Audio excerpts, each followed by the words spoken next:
Hello guys, gawa lang tayo ng quick review tungkol dito sa Y10 wireless intercom for helmets. Ito yung actual na intercom, ito yung nilalagay sa gilid ng helmets nyo. Made out of plastic and mukhang matibay naman. Tignan natin. Mukhang matibay naman. So ito guys, dalawa yung binili ko. So ilong press nyo lang yung malaking button para mag-on. Just wait mga few seconds para mag-on. Tapos dito kinabit ko na yung dapat ikabit. Ito yung mic tsaka yung speaker. Binasa ko na rin pala yung manual guys para malaman ko kung paano i-pair.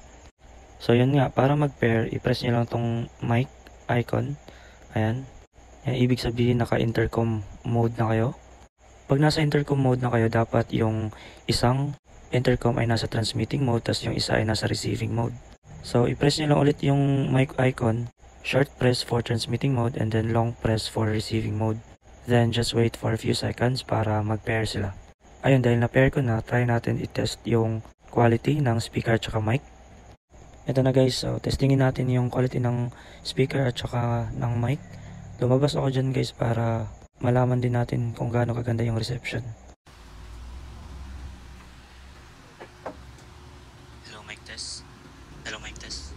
Dungog yun. Tubag daw kung nadungog ako. Hello. Sige, dungog kayo. Madungog na? Dungog kayo? Yung mic ko, idoli mo mo. Wala ka kadungog? Hello? Alright. Mic test. Mic 1 is good. Sana'y di na lang kita. Mic 1 is good. Is it good? Ayun mga guys, maganda naman yung quality ng speaker at saka ng mic. Narinig nyo naman na ayun, malakas nga yung speaker, clear yung boses ko. Kaya eto, kinabit na namin sa helmet. May mga libreng pangpadikit naman yan guys, kasama na yan sa box.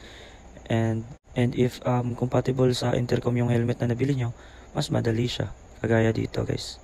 Tinanggal ko lang yung foam, tapos makikita nyo dyan may lagayan ng intercom. Ayan, dikit nyo lang yan. Tapos yung mga excess wire, itago nyo lang sa likod ng mga foam para malinis tignan. So ayan, kinakabit-kabit ko na lang siya mga guys. And by the way mga guys, pasensya na kayo sa boses ko. Naka voice over lang kasi ako dito sa boarding house, kaya hindi ako pwede magingay. At ayan, maya i-testing natin yung distansya ng intercom pagkatapos ng pagkabit namin dito, okay?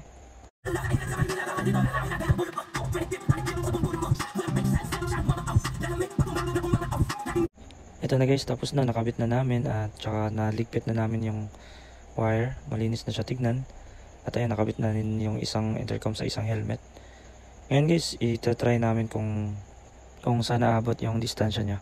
Yan guys, sabi dun sa intercom 300 meters daw. So sinubukan namin yung 300 meters at totoo naman talaga na 300 meters lang. Clear pa rin po siya guys. May noise reduction na rin. At saka pag lumagpas ka na ng 300 meters, so medyo mag-static na yung connection tsaka mawawala. Pero pag nasa loob na kayo ng 300 meters ulit, automatic naman siyang nagko-connect. Yan lang guys, salamat!